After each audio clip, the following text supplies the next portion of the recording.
Hello friend, good morning, नमस्कार। मैं अर्चना आप सभी का स्वागत करती हूँ आपके अपने यूट्यूब चैनल लर्न विद पर।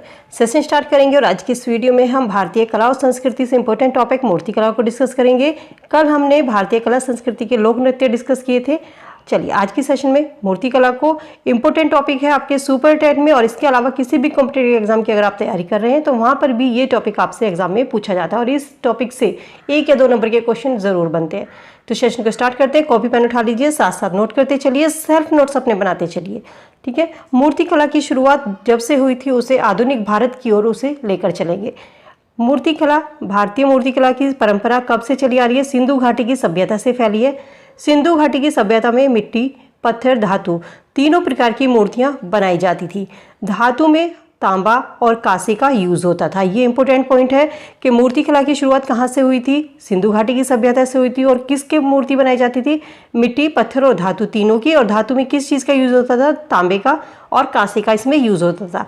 इस काल की मूर्तियाँ सामाजिक, आर्थिक और धार्मिक व्यवस्था की जानकारी प्राप्त होती थी। नर्तकी की धातु की मूर्ति कहाँ से प्राप्त हुई है? मोहनजोदड़ो से। मोस्ट इंपोर्टेंट ये पूछा जाता है कि नर्तकी की धातु की मूर्ति कहाँ से प्राप्त हुई है? मोहनजोदड़ो से। बैलगाड़ी चलाता हुआ किसान कहाँ से? दायमाबाद, दैमावर और महाराष्ट्र से प्राप्त हुए हैं। योगी की मूर्ति कहाँ से? मोहनजोदड़ो से मिली है। नेक्स्ट हम बात करते हैं मौर्य काल की मूर्ति। मौर्य काल में मूर्तियाँ कैसी बनाई जाती थी? पत्थर की, मिट्टी की मूर्तियाँ बनाई जाती थी, लेकिन धातु की मूर्ति वहाँ से मौर्य काल से नहीं मिली है। अशोक ने अपने शासनकाल में स्तंभों का निर्माण बड़े पैमाने पर किया था। ठीक है। तो इस काल में जो ज़्यादातर मूर्तियां नहीं बनाई जाती थी और ज़्यादातर मूर्तियां बनाई भी गई तो वो पत्थर की और मिट्टी की मूर्तियां थी। धातु की मूर्तियां मौर्य काल में नहीं थी। अशोक ने मूर्तियां नहीं बनाई। अशोक ने अपने शासनकाल में स्तंभों का निर्माण किया था, जिसमें इन स्तंभों के चारों ओर हाथी, बैल मुख्य रूप से चित्रित थे। पूछा जाता है कि अशोक के जो स्तंभ है इसमें किस किस के चित्र थे? हाथी, बैल इसमें मुख्य रूप से चित्रित थे। मौर्य काल की मूर्तियां धार्मिक नहीं बल्कि सामाजिक उद्देश्यों से प्रेरित थी। ये इंपॉर्टेंट है। और इस काल की मूर्तियां धर्म निरपेक्षता पर आधारित थी। ठीक है। किस काल की मूर्तियां धार्मिक निरपेक्षता पर आधारित थी? ये इंपॉर्टेंट पॉइंट आपका बनता है यहाँ पर। नेक्स्ट हम बात करते हैं गांधार शैली की। गांधार शैली में मानव शरीर की सुंदर रचना, मांसपेशियों का सूक्ष्म अंकन किया गया। शरीर पर पारदर्शक वस्त्रों का इसमें प्रयोग किया गया था। और जो जैसे वस्त्रों में जो सिलवटें आती हैं ना, अगर किसी की मूर्ति आप बना रहे हैं तो जो उन्होंने वस्त्र पहने हैं तो वस्त्रों की इस तरीके से सिलवट होती थी, सिलवटें दिखाई गई हैं इसमें। और सिलवटों के साथ प्रयोग गांधार कला की विशेषताएं हैं। क्या है गांधार कला शैली की विशेषता? क्या है कि मानव शरीर की सुंदर रचना बनाई गई है, मांसपेशियों का सूक्ष्म अंकन किया गया है, शरीर पर पारदर्शक वस्त्रों का सिलवटों के साथ प्रयोग गांधार कला की विशेषताएं हैं। गांधार कला में बुद्ध की मूर्तियों को इतना सुंदर बनाने का प्रयास किया गया है कि वे यूनानियों के देवता अपोलो जैसी दिखती हैं। किसकी? बुद्ध की मूर्तियाँ किसकी जैसी दिखती हैं? यूनानी देवता अपोलो की जैसी लगती हैं। बुद्ध को घुंघराले बाल, मूछ, सिर के पीछे प्रभा मंडल, सलवट युक्त वस्त्र, चप्पल आदि पहने हुए दर्शाया गया है। गांधार शैली में बुद्ध की मूर्ति बैठे और खड़े दोनों ही मुद्राओं में मिलती है। क्लियर है? चलिए नेक्स्ट हम बात करते हैं मथुरा शैली की। मथुरा शैली का संबंध देखिए बौद्ध, जैन, ब्राह्मण, हिंदू धर्म तीनों धर्मों से है। मथुरा कला के मुख्य केंद्र कौन कौन से थे? मथुरा था, तक्षशिला, अहिच्छन, श्रावस्ती, वाराणसी, कौशाम्बी आदि थे। ठीक है। तो मथुरा कला के केंद्र आपसे यहाँ पूछे जाते हैं कि कौन कौन से केंद्र। ऑप्शन में दे दिया जाएगा कि मथुरा कला के केंद्र कौन से थे, गुप्त काल के कौन से थे, और इस तरीके से आपको मिलाने के लिए क्वेश्चन दे दिया जाता है, या यहाँ पर इनसे आपकी विशेषताएं पूछ ली जाती है कि किस कला, कौन से काल की क्या विशेषताएं थी मूर्तियों की। मथुरा शैली में फतेहपुर सीकरी के लाल और श्वेत पत्थरों का इस्तेमाल होता था। मथुरा शैली में किसका यूज होता था? मथुरा शैली में फतेहपुर सीकरी के लाल और श्वेत पत्थरों का इस्तेमाल होता था। मथुरा शैली में बुद्ध को बिना वस्त्र, बिना मूछ और बिना बालों के चित्रित किया गया है। देखिए गांधार शैली में क्या था? गांधार शैली में बुद्ध को कैसा दिखाया गया था? उसको वस्त्रों में और मूछ के और बालों सहित दिखाया गया था। लेकिन मथुरा शैली में बुद्ध की प्रतिमा कैसी दिखाई गई है? बिना वस्त्र, बिना मूछ के, बिना बालों के चित्रित किए गए हैं। और मथुरा शैली में भी इंपॉर्टेंट पर लिख लीजिएगा, मथुरा शैली में भी बुद्ध को खड़े हुए और बैठे हुए दर्शाया गया है। क्लियर है? चलिए नेक्स्ट हम बात करते हैं अमरावती कला। अमरावती कला, क्योंकि इस शैली का विकास अमरावती में होने के कारण इस शैली को अमरावती शैली कहा गया। अमरावती दक्षिण भारत में कृष्णा नदी के पास आंध्र प्रदेश में स्थित है।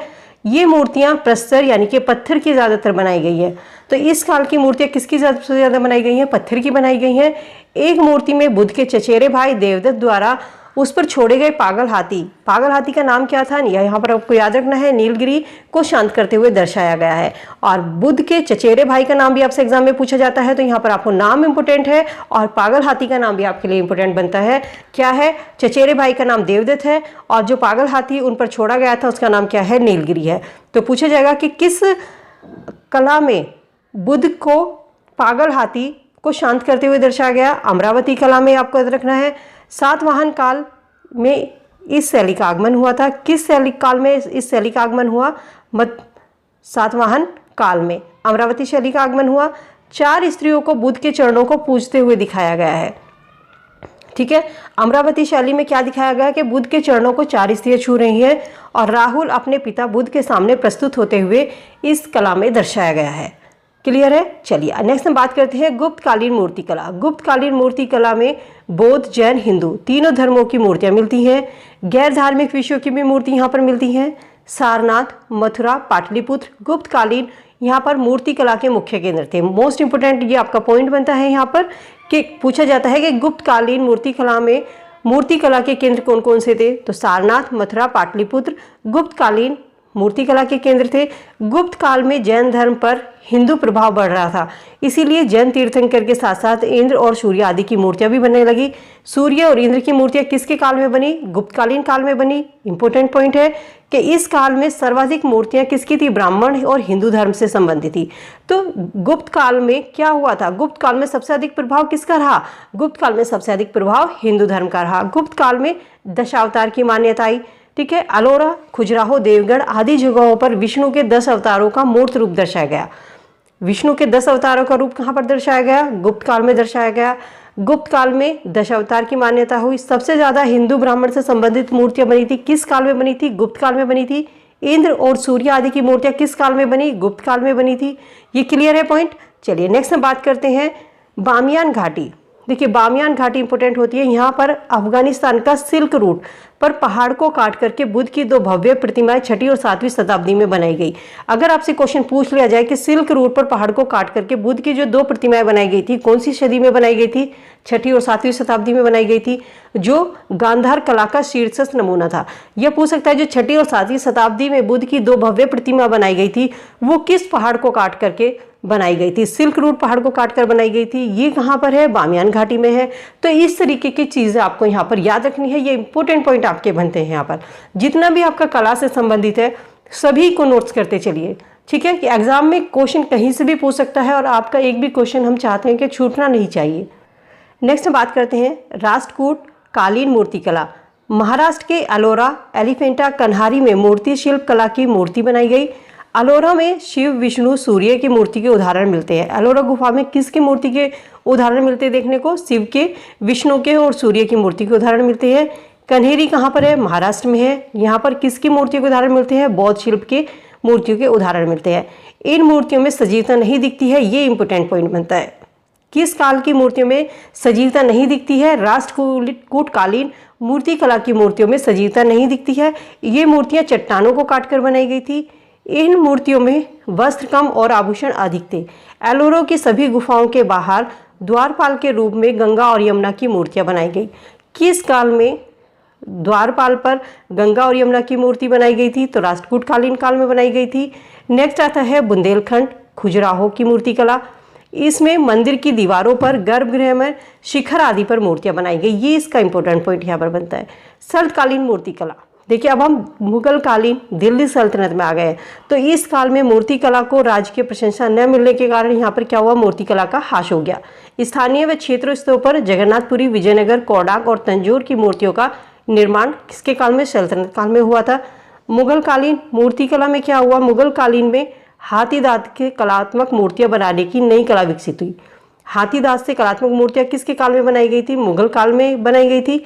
अकबर की उदारता और सहिष्णुता के कारण जयमल और फत्तह की मूर्तियां आगरे के किले में बनाई गई।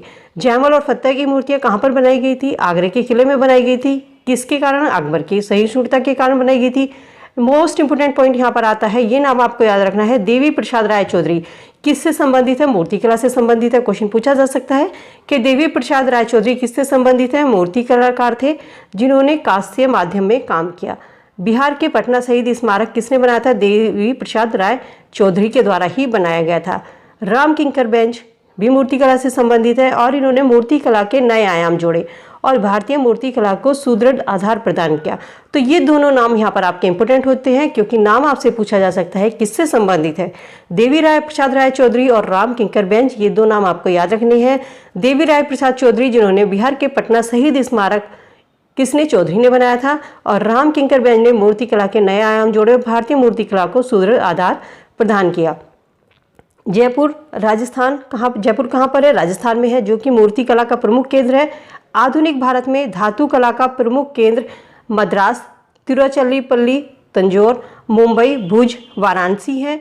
ठीक है, देखिए आधुनिक भारत में धातु कला के प्रमुख केंद्र कौन कौन से हैं? यहाँ पर ये आपसे पूछा जा सकता है। मद्रास है, तिरुचिरापल्ली है, तंजौर है, मुंबई, भुज और वाराणसी। तांबे और कांसे के धातु कार्य के लिए उत्तर प्रदेश का मुरादाबाद प्रमुख है। ठीक है, उत्तर प्रदेश का मुरादाबाद, ये इंपॉर्टेंट पॉइंट यहाँ पर आपका बन जाता है। ये तीनों ही पॉइंट आपके लिए इंपॉर्टेंट है। सो फ्रेंड, ये था हमारा मूर्तिकला से संबंधित टॉपिक। आज की इस वीडियो में हमने क्लियर किया है। उम्मीद करती हूँ टॉपिक आपको क्लियर हुआ होगा। वीडियो कैसी लगी फीडबैक कमेंट सेक्शन में कमेंट करके जरूर बताइएगा। वीडियो अगर पसंद आई तो वीडियो को ज़्यादा से ज़्यादा लाइक शेयर कीजिए। अगर आप लाइक शेयर वीडियो को करते हैं, वीडियो को लाइक करते हैं, तो देखिए इससे हमको मोटिवेशन मिलता है। जो मोटिवेशन मिलता है तो हम आपके लिए और मेहनत करते हैं। तो प्लीज़ आप अपना सपोर्ट प्यार इसी तरीके से बनाए रखिए। वीडियो को ज़्यादा से ज़्यादा लाइक शेयर कीजिए। चलिए मिलती हुई नई वीडियो में नए टॉपिक के साथ। तब तक के लिए good bye, be happy, be safe. Self notes बनाते रहिए, तैयारी करते रहिए। भर्ती का नोटिफिकेशन कभी भी आ सकता है, समय है अभी आपके पास में। ठीक है, चलिए।